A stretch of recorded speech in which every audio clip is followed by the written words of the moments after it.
کہ مالی اگر کوئی عبادت ہے اس کا ثواب آپ اپنے کسی فوت شدہ بزرگ کو منتقل کر سکتے. مطلب آپ نے کسی بیوہ کی کوئی مدد کی ہے، کسی یتیم کی کوئی مدد کی ہے، کسی دینی کام میں پیسہ لگایا ہے، کوئی صدقہ جاریہ شروع کیا ہے، خدمت خلق وغیرہ وغیرہ، اس کی تو جو ہے اس کے ثواب کو منتقل کیا جا سکتا ہے کہ اللہ اس کا ثواب میرے والد یا میری والدہ کی. جسمانی نہیں، آپ نماز پڑھ کے کہیں اس کا ثواب، یا روزہ رکھ کر کہیں کہ اس کا ثواب، یا یہ کہ آپ قرآن پڑھ کر کہیں یہ آپ ہی کو ثواب ہوگا. آپ خود پڑھیں گے آپ کو ثواب ہوگا. البتہ ایسے تمام افعال کے بعد جب آپ اللہ سے دعا کریں گے، یہ نہیں کہیں گے کہ میرے اس فعل کا ثواب منتقل کر دیں، اے اللہ میرے والدین کی مغفرت فرما. تو یہ کوئی نیک کام کرنے کے بعد جو ہے اس دعا کی تاثیر جو ہے وہ بڑھ جاتی ہے. بس اس پہلو میں انڈائریکٹلی اس کا ایک تعلق بن جائے گا.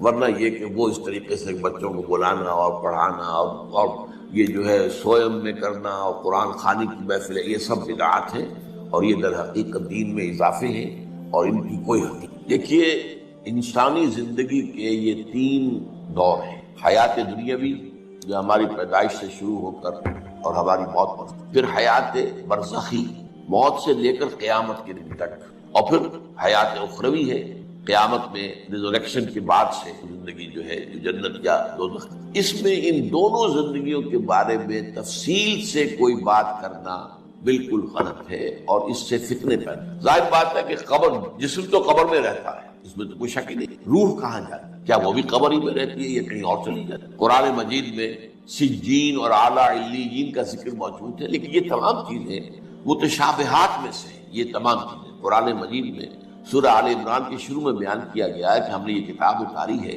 اس میں کچھ آیات محکمات ہیں، کچھ متشابہات ہیں. وہ متشابہات کا ایگزیکٹ مفہوم جاننا اس وقت ہمارے لیے ممکن نہیں. یہ تو جب اس عالم میں ہم پہنچیں گے تو معلوم ہوگا کہ ہاں یہ بات تھی کہ جو قرآن میں اس طور سے. لیکن یہ کہ اس وقت جو ہے جتنا کچھ ہمیں حدیث صحیح میں مل جائے یا قرآن میں مل جائے، اس عالم برزخ میں بھی یہ تو ہوتا ہے کہ جو نیک لوگ ہیں انہیں کچھ نہ کچھ جو ہے اثرات اچھے ان پر پڑتے رہتے ہیں، ان کی ارواح پر کے، اور کچھ جو برے ہیں ان کے اوپر جو آخری انجام ہونا ہے اس کی کچھ ریفلیکشن ہوتی رہتی ہے، جس کو حدیث میں کہا گیا ہے کہ ہر قبر جو ہے وہ یا تو جنت کے باغیچوں میں سے ایک باغیچہ ہے یا دوزخ کے گڑھوں میں سے ایک گڑھا ہے. یا کہیں کہہ دیا جاتا ہے کہ کھڑکی کھول دی جاتی ہے اس میں، یا جنت کی طرف سے ٹھنڈی ہوائیں آئیں، خوشبوئیں آئیں، اور یا دوزخ کی طرف سے کہ آگ کی لپٹ آئے. دوزخ میں داخل ہوں گے قیامت کے بعد ہی اور جنت میں داخل ہوں گے قیامت کے بعد ہی، لیکن اس کے کچھ آثار پڑنے شروع ہو جائیں. وہ جس کو انگریزی میں آپ کہتے ہیں coming events cast their shadows before, بعد میں آنے والے واقعات جو ہیں ان کے کچھ سائے جو ہیں پہلے سے آنے شروع ہو جاتے ہیں. تو اسی طرح سمجھیے کہ جو کچھ آخرت میں کسی انسان کے ساتھ ہونا ہے اس کا ایک عکس جو ہے وہ عالم برزخ میں شروع ہو جائے. چوتھی زندگی شروع ہو گئی عالم برزخ. وہ زندگی ہے، موت نہیں ہے، اس کو تو سب مانتے ہیں. عذاب قبر ہم مانتے ہیں، قرآن سے ثابت ہے. بعض لوگ یہ سمجھتے ہیں کہ شاید قرآن میں ذکر نہیں ہے، غلط بات ہے. لیکن میرے پاس زیادہ وقت نہیں ہے. برزخ کے اندر زندگی کی ایک کیفیت ہے، اس کے اندر جیسے کہ ہمارے یہاں بڑی ویسے چھڑ گئی. حضور کی زندگی کیسی ہے؟ آیا ایسی ہے جیسے دنیا میں تھی یا اس سے کچھ مختلف ہے؟ تو میں کہا کرتا ہوں دنیا کی زندگی تو اتنی اچھی زندگی نہیں ہے. حضور کی جو زندگی ہے عالم برزخ میں، اس کا تو ہم تصور بھی نہیں کرتے. اس عالم برزخ میں کہا گیا شہداء کو وَلَا تَقُولُوا لِمَن يُقْتَلُ فِي سَبِيلِ اللَّهِ أَمْوَاتٌ بَلْ أَحْيَاءٌ وَلَٰكِن لَّا تَشْعُرُونَ. اللہ کی راہ میں شہید ہو جانے والوں کو اموات مت کہو، مردہ مت کہو، زندہ ہے. تمہیں اس کا شعور نہیں. ہمیں شہداء کی زندگی کا شعور نہیں. پھر صدیقین اوپر ہے، پھر انبیاء ان کے اوپر ہے، پھر رسول ان کے اوپر ہے، سب سے اوپر سید المرسلین ہے. کیا زندگی ہوگی؟ ہم کیا تصور کر سکتے؟ ما لا عین رأت ولا اذن سمعت ما خطر على قلب بشر. بہرحال پھر یہ چوتھی زندگی آ گئی. پھر آئے گا، پھر سور پھونکا جائے گا، اور پھر فَإِذَا هُمْ قِيَامٌ يَنظُرُونَ، تو سب زندہ ہو کر دوبارہ کھڑے ہو جائیں گے. وہ یوم القیامہ ہوگا، کھڑے ہونے کا دن. اور اس سے ہمارا 5واں دور شروع ہو جائے گا، حیات اخروی. اچھا، حیات اخروی کے بارے میں ہمارا کیا ایمان ہے؟ کیا وہ کبھی ختم ہونے والی ہے؟ وہ تو ابدی ہے. فَإِنَّهَا لَجَنَّةٌ أَبَدًا أَوْ لَنَارٌ أَبَدًا. یہ پوری زندگی. تو زندگی کتنی بڑی ہو گئی. تو اسے پیمانہ امروز و فردا سے ناب جامنا پہم جواں ہر دم جواں ہے. البتہ ایک کام کیا کیا ہے اللہ نے، یہ جو 2 موتوں کے درمیان زندگی آئی ہے، پہلی موت جو کہ ہم عالم ارواح سے، اس کے بعد سلا دیے گئے، موت آ گئی نا، پھر اللہ نے زندہ کیا. پھر جو ہماری موت آنے والی ہے میری اور آپ کی، ان دو موتوں کے درمیان ایک زندگی کا حصہ کٹ گیا اس میں. یہ لمبا پروسیس، وہاں سے وہاں تک مبدا و معاد، انا للہ و انا الیہ راجعون، اس میں یہ چھوٹا سا ہماری زندگی میں سے حصہ کاٹ کر اس سے ایک امتحانی وقفہ بنایا. خلق الموت والحیات لیبلوکم ایکم احسن عملا. اس نے زندگی اور موتیں تخلیق کی ہیں تاکہ تمہیں آزمائے کہ کون ہے تم میں سے اچھے عمل کرنے والے. یہ امتحانی، اس کو بھی اقبال نے خوب کہا ہے. ملزم ہستی سے تو براہ مانند حباب، اس زیاں خانے میں تیرا امتحان ہے زندگی. اب امتحان 3 گھنٹے کا بھی ہوتا ہے تو وہ 30 سال کا بھی ہو سکتا ہے. یہ تو ایک کوانٹیٹیو ایلیمنٹ ہوا. امتحان ہے، ٹیسٹنگ از ٹیسٹنگ. یہ حیات دنیاوی امتحان ہے. ملزم ہستی سے تو براہ مانند حباب، اس زیاں خانے میں تیرا امتحان ہے زندگی. اس کے بعد جب ہمیں دوبارہ اٹھا لیا جائے گا، حساب کتاب ہوگا، آباد کا جزا و سزا کے فیصلے ہوں گے، اور پھر یہ جنت اور یہ دوزخ. وَإِنَّهَا لَجَنَّةُ الْأَبَدَىٰ أَوْ لَنَارُ الْمَوْتِ. یہ حیات ایک ایمان باللہ اور ایمان بالآخرہ، ایمان بالآخرت کے ضمن میں پورے حیات انسانی کا ایک تصور جو ہے سامنے لانا ضرور. اب آئیے، میں نے کہا تھا تخلیق کے بارے میں کچھ باتیں آپ کو بتاؤں گا. یہ جدید سائنس کے حوالے سے بھی بہت اہم چیزیں ہیں، اور یہ قرآن کے حکمت اور فلسفے کے لیے. بدقسمتی ہماری یہ ہے کہ ہمارے جو فلسفی مسلمان ہوئے، ابن سینا ہو، فارابی ہو، کندی ہو، جو متکلمین ہوئے جنہوں نے عقل سے کام لے کر قرآن کی تفسیریں کی ہیں، امام راضی میں بہت بڑے مقام پر ہیں، اور ہیں بہت ہیں. کچھ صوفی مزاج صوفی ہے، فلسفی ہے. ان سب نے اپنی زیادہ تر گفتگو کا دار و مدار یونانی حکماء اور فلاسفہ کی بات پر. سقراط اس کا شاگرد، افلاطون اس کا شاگرد، ارسطو. ہمارے متکلمین، ہمارے فلاسفہ سب ارسطو کے شاگرد. ہمارے صوفیہ اکثر و بیشتر افلاطون اور پروٹائنس، فلاطینوس ان کے شاگرد. لہذا مولانا روم نے بڑا شکوے کے انداز میں کہا تھا، چند خانی حکمت یونانیہ. تم کب تک یونانیوں کی حکمت پڑھتے رہو گے، یونانیوں کا فلسفہ پڑھتے رہو گے، یونانیوں کی میٹا فزکس، یونانیوں کی منطق. چند خانی حکمت یونانیہ، حکمت قرآنیہ راہم میں خاں. کبھی ذرا قرآن مجید میں جو حکمت دی گئی ہے، جو فلسفہ دیا گیا ہے، جو حقائق بیان کیے گئے، کبھی ان پر توجہ.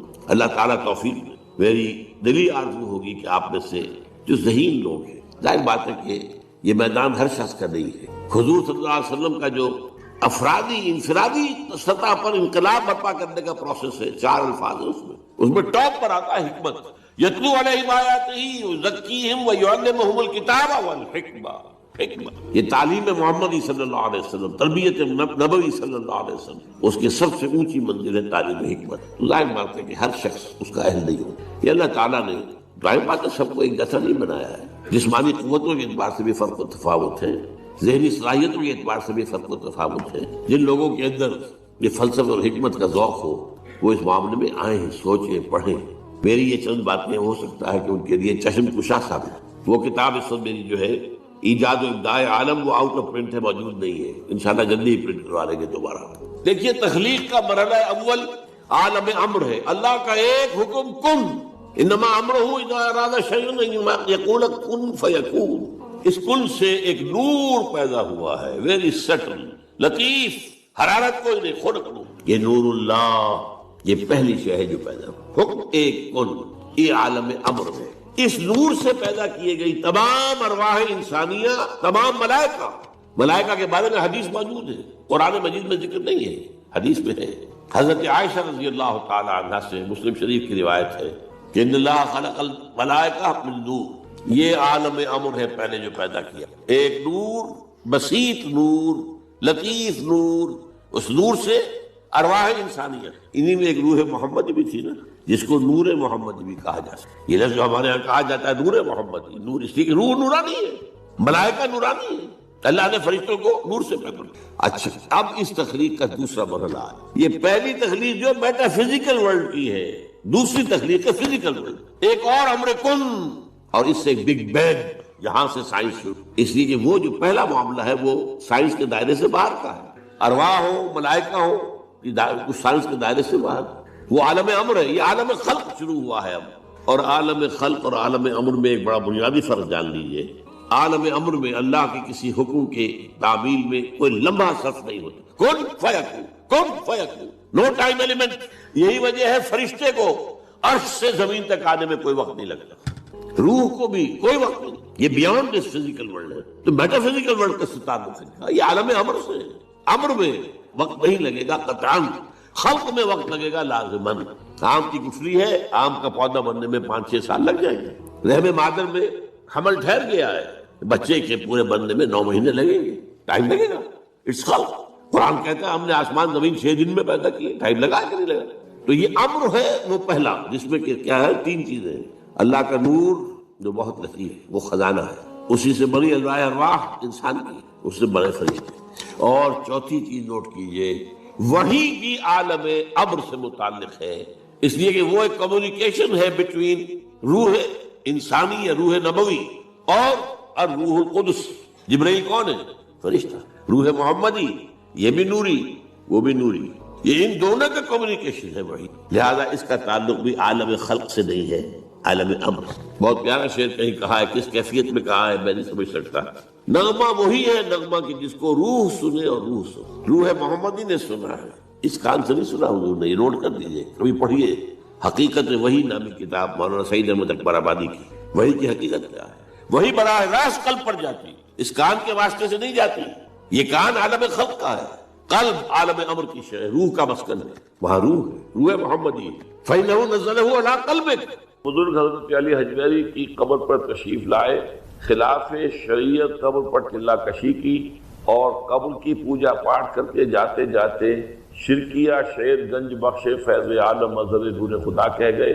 حکومت کے کارندوں نے اس شعر کو لاہور کے درمیان علی حجویری کی تحریر بہت بڑا کر کے لکھ دیا ہے، قبر پر بہت بڑا کر کے لکھ دیا ہے، جہاں پر سر عام شرک ہو رہا ہے، مگر پھر بھی لوگ ان بزرگ کو رحمت اللہ علیہ کہہ کے پکارتے ہیں.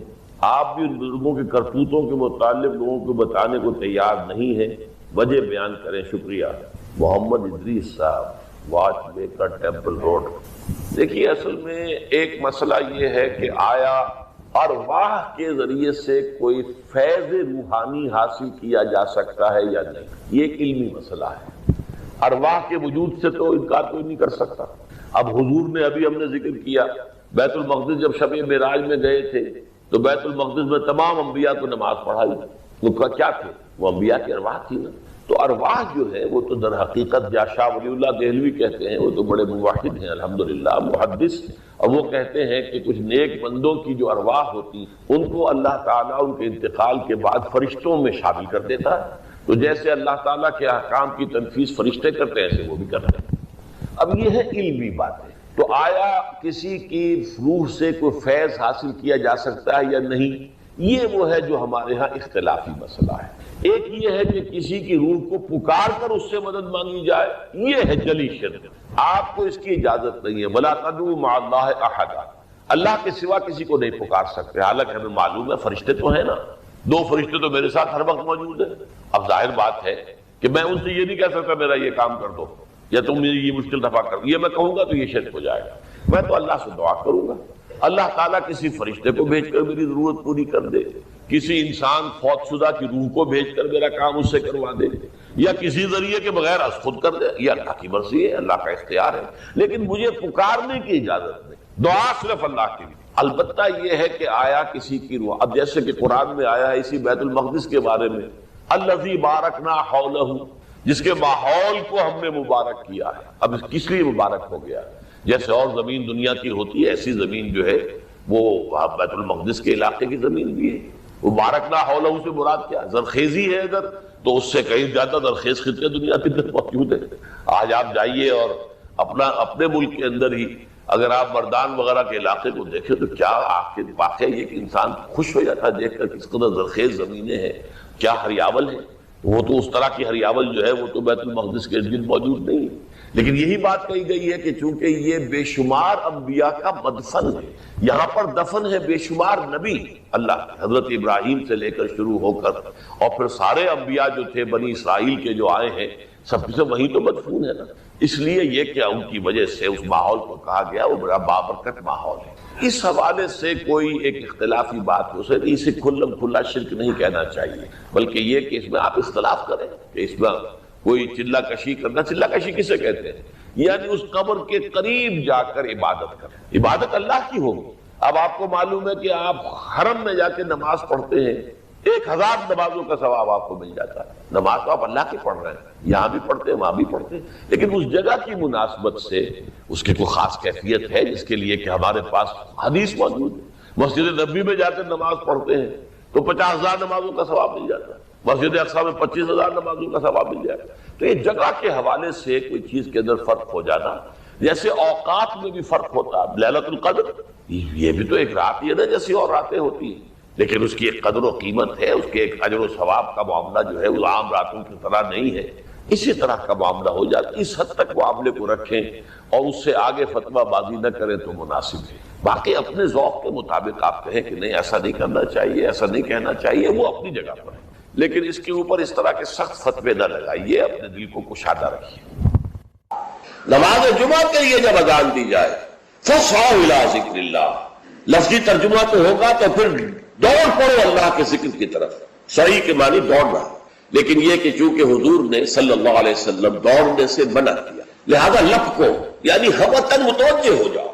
اب کوئی کاروبار دنیاوی تمہیں ذرا اس گاہک کو نپٹا لوں پھر نہیں، فوراً کاروبار بند. فرمایا فَاسْعَوْا إِلَىٰ ذِكْرِ اللَّهِ وَذَرُوا الْبَيْعَ، کاروبار چھوڑ دو. ذَلِكُمْ خَيْرٌ لَكُمْ إِن كُنتُمْ تَعْلَمُونَ، یہی تمہارے لیے بہتر ہے اگر تم سمجھو. اب دیکھیے غور کیجئے اس میں کہ ہو سکتا ہے کوئی شخص، کوئی دکاندار بیچارہ صبح سے بیٹھا تھا، کوئی گاہک نہیں آیا، عین جس وقت گاہک دکان میں داخل ہوا اسی وقت اب اذان جمعہ کی آواز آ گئی. اب بڑے سخت امتحان میں ہے وہ، لیکن فرمایا گیا ذالکم خیر لکم، بظاہر گھاٹے کا سودا ہے. صبح سے بیکار بیٹھے تھے، کوئی گاہک نہیں تھا، اب آیا ہے تو نماز کی اذان آ گئی، چھوڑ کے جانا پڑے گا. ضرور پڑے. کاروبار چھوڑ دینا یہ لازم ہے، یہ حکم ہے، یہ واجب ہے، فرض ہے چھوڑ دینا. اس میں کسی قسم کی کوتاہی جو ہے وہ پسندیدہ نہیں ہے.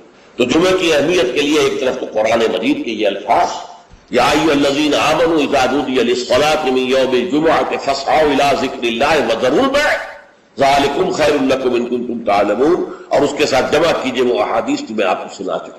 اگر 3 جمعے کسی مسلمان نے بغیر عذر کے، ہاں عذر ہو سکتا ہے، آپ بیمار ہیں تو آپ پر فرض نہیں ہے، آپ مسافر ہیں تو مسافر پر فرض نہیں ہے، آپ غلام ہیں کسی کے تو آقا کی اجازت کے بغیر نہیں جا سکتے، لہذا غلام پر بھی جمعہ فرض نہیں ہے، بچے پر بھی جمعہ فرض نہیں ہے، خواتین پر جمعہ فرض نہیں ہے. وہ اپنی ظہر کی نماز اپنے گھروں میں ادا کریں، جمعہ کی فرضیت نہیں ہے.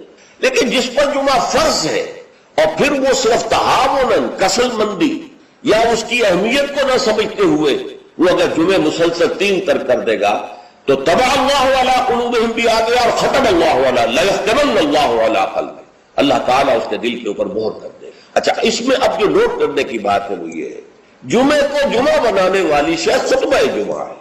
نماز تو ظہر کی نماز کا قائم مقام جمعہ ہے نا، ظہر کے 4 فرض ہیں اور جمعے کے 2 ہیں، تو نماز اصل شے نہیں ہے. اصل شے جو ہے خطبہ جمعہ ہے جس نے کہ جمعے کو اہمیت دی. اسی کہ خطبہ میں تعلیم ہوتی ہے، تلقین ہوتی ہے، جسے میں نے کہا اصل جو مقصد ہے یہ ہفتہ وار اجتماع ہے. اس ہفتہ وار اجتماع میں تازہ کرنا ہے اپنے نظریے کو، اپنے خیالات کو، اپنے نظریات کو، اپنے عقائد کو تازہ کرنا ہے، اسے پانی دینا ہے، سینچنا ہے، اور یہ کام در حقیقت خطبے کا ہے. ویسے یہ کہ تاریخی اعتبار سے جان لیجئے کہ اسلام جو ہے شروع سے اسلام ہے، حضرت آدم سے لے کر حضور تک اور آج تک اصل دین جو ہے وہ اسلام ہے. ان الدین عند اللہ الاسلام. یہ تو اسلام کے ایڈیشنز ہیں کہ ایک خاص احکام جو حضرت موسیٰ کو دیے گئے تو وہ اس وقت کے لوگوں کے لیے وہ لازم تھے، پھر وہ احکام جو ہے شریعت محمدی کی شکل میں آئے ہیں صلی اللہ علیہ وسلم تو ہم پر وہ واجب ہے، لازم ہے. لیکن یہ کہ یہ نظام جو ہے رہا ہے ان تمام مذاہب میں کہ ہفتے کے 1 دن کو فارغ کیا جائے اللہ کی یاد کے لیے. چنانچہ یہ حکم جمعہ ہی تھا کہ جو دیا گیا تھا امت موسوی کو علی نبی الصلوۃ والسلام. جمعے کا دن تھا، ہمیشہ سے جمعے ہی کا دن جو ہے وہ در حقیقت مقدس دن ہے، اور جمعے ہی کا دن ہے کہ جو ابتدائے آفرینش سے چلا آ رہا ہے اس کام کے لیے. لیکن یہودیوں نے اپنی جو بھی شر پسندی تھی ان کے اندر، ان کے مزاج میں جو بغاوت میں، ان کا جمعے کو چھوڑو جی ہفتہ کرو، تو اللہ تعالیٰ نے بھی پھر ہفتہ ہی ان پر فرض کر دیا. اور ان کے ہاں یہ ہفتہ اتنا سخت تھا جمعے کی مغرب کی نماز کے بعد سے لے کر اگلے ہفتے کی مغرب تک 24 گھنٹے کوئی کاروبار دنیاوی مطلقاً حرام۔ آج بھی امریکہ کے اندر جو لوگ رہتے ہیں جو کہ پریکٹسنگ جیوز ہیں، جن کے وہ لمبے لمبے بال ہوتے ہیں، ادھر زلفیں ہوتی ہیں، اور انہوں نے لمبے لمبے کوٹ سیاہ رنگ کے پہنے ہوتے ہیں، اور فیلٹ ہیٹ ہوتا ہے ان کا خاص طرز کا سیاہ رنگ کا، یہ جو پریکٹسنگ یہودی ہیں، آرتھوڈاکس یہودی ان کو کہتے ہیں، یہ جمعے کی شام سے اپنے ٹیلی فون کنیکشن بند کر دیتے، کوئی گفتگو نہیں، ان کے تمام دفاتر بند، گھروں پر بھی کوئی ٹیلی فون نہیں لیں گے، وہ سب بند، اور اس کے بعد ان کا پورا دن گزرتا ہے۔ لیکن وہاں فرق یہ ہے کہ وہاں کوئی جماعت کا اہتمام نہیں تھا، اپنے اپنے طور پر اللہ کو یاد کرو، تورات پڑھتے رہو، جو بھی ان کی ہر شکل تھی نماز کی اس میں وقت گزارو، دنیاوی کاروبار جو ہے وہ کوئی نہیں ہوگا۔ اس کے بعد عیسائیوں کا معاملہ آیا، انہوں نے ایک اور آگے قدم بڑھایا، اور ہفتے کو ترک کر کے اپنے آپ کو یہود سے ممیز کرنے کے لیے اتوار قرار دے لیا۔ اتوار کی صبح کو ان کا ایک خاص عبادت کا دن ہے، اور اس میں واقعہ یہ ہے کہ جو بھی کوئی پریکٹسنگ یا کوئی تھوڑا بہت مذہبی مزاج رکھنے والے عیسائی ہیں، وہ اتوار کے روز نہا دھو کر کپڑے بدل کر اچھے انداز میں اپنی فیملیز کے ساتھ بچوں کو ساتھ لے کر وہ چرچ جاتے ہیں، وہاں ان کی جو بھی نماز ہے وہ نماز پڑھتے ہیں، ان کا جو بھی پادری ہے وہ خطبہ دیتا ہے، سربند ہوتا ہے، تو یہ ان کے لیے اتوار کا دن۔ اس کے بعد جب یہ دونوں تہذیبیں جمع ہو گئی، یہودی جو ہے انہوں نے گویا کہ غلبہ حاصل کر لیا عیسائیوں پر، تو اب انہوں نے ویکینڈ کر لیا، سیٹرڈے اور سنڈے بوتھ، تاکہ دونوں کے دونوں کور ہو جائے، یہودیوں کا معاملہ بھی آ گیا، عیسائیوں کا بھی آ گیا۔ حضور صلی اللہ علیہ وسلم کی امت کے لیے دو کام کیے گئے، ایک تو گویا کہ منفی ہوگا، ایک مثبت ہوگا۔ منفی کام یہ کہ پورے دن جمعے کے کاروبار کو حرام نہیں کیا گیا، بلکہ حرام کاروبار ہے صرف اذان جمعہ سے لے کر جمعے کی نماز کے ادا ہو جانے تک، بس اس دوران میں کاروبار دنیاوی مطلقاً حرام، کوئی کاروبار، آپ جائز سے جائز کاروبار کر رہے ہیں، صحیح سے صحیح کاروبار کر رہے ہیں، لیکن وہ بھی حرام ہے اس وقت اگر آپ نے کیا ہے جبکہ جمعے کی اذان ہو چکی ہے اور جبکہ نماز ابھی ادا ہو رہی، اس دوران حرام۔ لیکن باقی دن کے اندر حرمت نہیں رکھی ہے، البتہ میں ابھی آپ کو بتاؤں گا۔ تشویق یہ ہے کہ صبح سے لے کر جمعے تک کا وقت جو ہے یاد الہی میں بسر کیا جائے، تشویق و ترغیب، اس لیے کہ اگلی آیت میں ہم پڑھیں گے کہ جب جمعہ کی نماز ادا ہو چکے تو تم منتشر ہو سکتے ہو زمین میں اور جاؤ اور اپنے کاروبار میں لگ جاؤ۔ لیکن جمعہ سے قبل کے بارے میں کچھ نہیں کہا، نہ تو یہ کہا کہ کاروبار نہیں کر سکتے، نہ یہ کہا کہ کرو جاؤ تمہیں اجازت ہے، نہیں، وہاں سکوت اختیار کیا قرآن نے۔ فَإِذَا قُضِيَتِ الصَّلَاةُ فَانتَشِرُوا فِي الْأَرْضِ وَابْتَغُوا مِن فَضْلِ اللَّهِ، جب نماز ادا ہو چکے تو تم زمین میں منتشر ہو سکتے ہو۔ یہاں پر بھی اگرچہ وجوب کا لفظ آیا ہے کہ فَانتَشِرُوا، منتشر ہو جاؤ، لیکن یہاں جو ہے مانا ہے تمام علماء نے کہ یہ وجوب جو ہے یہ کسی شے کی فرضیت کے لیے نہیں ہے کہ لازماً جمعے کے بعد منتشر ہو جانا ضروری ہے، بلکہ استحباب ہے، جا سکتے ہو، اجازت ہے، مباح ہے۔ کاروبار کی حرمت کا معاملہ ختم ہو گیا جیسے ہی جمعے کی نماز ادا ہو چکی، اب آپ جائیں اپنے دفتر میں جائیں، اپنے کاروبار میں جائیں، اپنی دکان پر جائیں، کوئی اعتراض نہیں۔ لیکن یہ ہے کہ جہاں تک پہلے کا وقت ہے اس کے بارے میں کوئی بات نہیں آئی، یہ احادیث میں آئی ہے اور اسے تبکیر کہتے ہیں۔ پسندیدہ یہ ہے کہ جمعے کی صبح ہی سے انسان جو ہے وہ اس کام میں مصروف ہو جائے جو کام یہودیوں کے ہاں تھا پورے یوم سبت میں، اسے تبکیر کہتے ہیں۔ ایک حدیث موجود ہے حضور صلی اللہ علیہ وسلم کی تشویق کے ترجمے میں، حضرت مالک لائے ہیں اسے، ان مولا ابی بکر ابن عبد الرحمن ابن ابی صالح سمان عن ابی ہریرہ ان رسول اللہ صلی اللہ علیہ وسلم قال من اغتسل یوم الجمعہ غسل الجنابت، جس شخص نے جمعے کے روز غسل کیا، وہ جو کہ ناپاکی جنابت کی حالت میں غسل کیا جاتا ہے، کمپلیٹ غسل، اچھی طرح غسل، ثم راح فی الساعۃ الاولی، پھر جو شخص پہلی گھڑی میں پہنچ گیا مسجد میں، فکأنما قرب بدنۃ، تو ایسے ہے کہ جیسے اس نے ایک اونٹ قربان کیا اللہ کی راہ میں، صدقہ دیا۔ ومن راح فی الساعۃ الثانیۃ، جو دوسرے گھنٹے میں دوسری گھڑی میں گیا، فکأنما قرب بقرۃ، تو ایسے ہے جیسے کہ ایک گائے اس نے اللہ کی راہ میں صدقہ کر دی اور ذبح کر دی، خیرات کر دی۔ ومن راح فی الساعۃ الثالثۃ، اور جو تیسری گھڑی میں تیسرے گھنٹے میں گیا، فکأنما قرب بشاۃ او قرن، پھر یہ اس کے برابر ہوگا کہ گویا کہ کسی نے ایک بکری اللہ کی راہ میں ذبح کر دی، صدقہ کر دی، یا کوئی میڈھا کر دیا.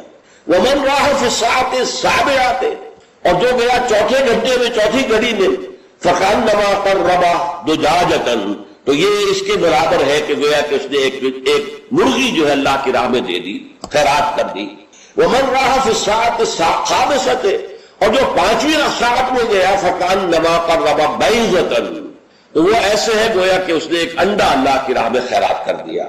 فاذا خرج الامام، تو جب امام نکل آئے، حضرت الملائکہ یسمعون الذکر، تو اب فرشتے، ایک اور روایت میں الفاظ آئے ہیں جو فرشتے بیٹھے ہوتے ہیں حاضری درج کرنے کے لیے، فلاں آ گیا، فلاں آ گیا، یہ چوتھی ساتھ میں آیا، یہ تیسری میں آیا، یہ دوسری میں آیا، یہ پانچویں میں آیا. تو فرشتے اپنے وہ رجسٹر بند کر کے، اور وہ خود الذکر، یعنی وہ جو امام خطبہ دیتا وہ الذکر ہے، اس خطبے کی طرف وہ ہم متوجہ ہو جاتے ہیں. چنانچہ ایک تو یہ بات جان لیجئے کہ اس کے بارے میں امام الہند حضرت شاہ ولی اللہ دہلوی رحمۃ اللہ علیہ کی رائے ہے کہ اس سے مراد یہ نہیں ہے کہ فجر کی نماز کے بعد، طلوع آفتاب کے بعد پہلا گھنٹہ، پھر اس کے بعد دوسرا، پھر اس کا تیسرا، پھر اس کا چوتھا، پانچواں، بلکہ یہ زوال کے بعد سے خفیف ساعات ہے. یعنی زوال سے وقت شروع ہوا، سورج جو ہے وہ نصف النہار سے ذرا ڈھلکا لدنو کی شمس، تو اس کے ساتھ ہی جمعے کا وقت شروع ہو گیا. تو اس وقت سے پہلی ساعت، دوسری ساعت، گویا کہ یہاں ساعت سے مراد گھنٹہ نہیں ہے بلکہ کوئی اور لطیف قسم کا پیمانہ وقت کا ہے. یہ شاہ ولی اللہ کی رائے ہے جو انہوں نے اپنی مصفہ میں بھی اور مصوہ میں بھی، شاہ ولی اللہ کے نزدیک بڑی اہم کتاب جو ہے حدیث کی وہ موطا ہے. انہوں نے اس کی ایک شرح فارسی میں لکھی ہے اور ایک شرح عربی میں لکھی ہے. ان دونوں میں انہوں نے یہ رائے ظاہر کی، لیکن بہت سے علماء کی رائے ہے کہ نہیں، جو ہمارا ساعات کا نظام ہے اسی پر اس کو شمار کیا جائے گا. لیکن اس پر بھی اجماع ہے کہ جو اس کے بعد بھی آتا ہے جمعہ تو اس کا بھی ہو جائے گا، جمعے کی فضیلت سے اسے کوئی حصہ نہیں ملے گا، جمعے کی برکات سے اسے کوئی حصہ نہیں ملے گا، جمعے کا جو خاص مقام اور مرتبہ ہے اس کی حیثیت سے وہ محروم رہے گا. لیکن جہاں تک فرضیت جمعہ ہے، وہ اس فرضیت جمعہ جو ہے وہ اس کی طرف سے ادا ہو جائے گا. لیکن یہ منظر میں نے اپنی آنکھوں سے دیکھا ہے اپنے بچپن میں، اور وہ یہ سرسا ایک جگہ تھی، وہ تحصیل تھی ضلع حصار کی، وہاں میری بسم اللہ ہوئی، پھر وہ نورانی قاعدے سے ہماری تعلیم شروع ہوئی. تو جس مسجد میں یہ سارا کام ہو رہا تھا، بڑے مرکزی مقام پر وہ مسجد تھی. کبھی کبھی اب بھی مجھے خواب میں وہ مسجد آتی ہے، اور اس مسجد میں جمعے کے دن میری اپنی جو مشاہدے کی بات ہے کہ یوں سمجھیے اشراق کے بعد سے لوگوں کی آمد شروع ہو جاتی تھی، اور دیہات سے لوگ آیا کرتے تھے. وہاں ایک خاص قوم تھی، غالباً وہ آرائی تھے، اس رائی علاقے کے آرائیوں کو وہ پچانے کہتے تھے، جیسے کہ راجپوتوں کو رانگڑ کہا جاتا ہے. لیکن یہ کہ وہ لوگ آتے تھے اونٹوں پر سوار ہو کر، آس پاس صحرا کا علاقہ تھا، سفید کپڑے، سفید کرتے، سفید ان کے تہبند اور سفید ان کے صافے، اونٹوں کے اوپر سوار چلے آ رہے چلے آ رہے چلے آ رہے. اس لیے کہ دیہات میں جمعہ نہیں ہوتا، اور اس وقت اس پر سختی کے ساتھ عمل ہوتا تھا کہ اصل میں جمعہ جو ہے وہ شہر میں ہے.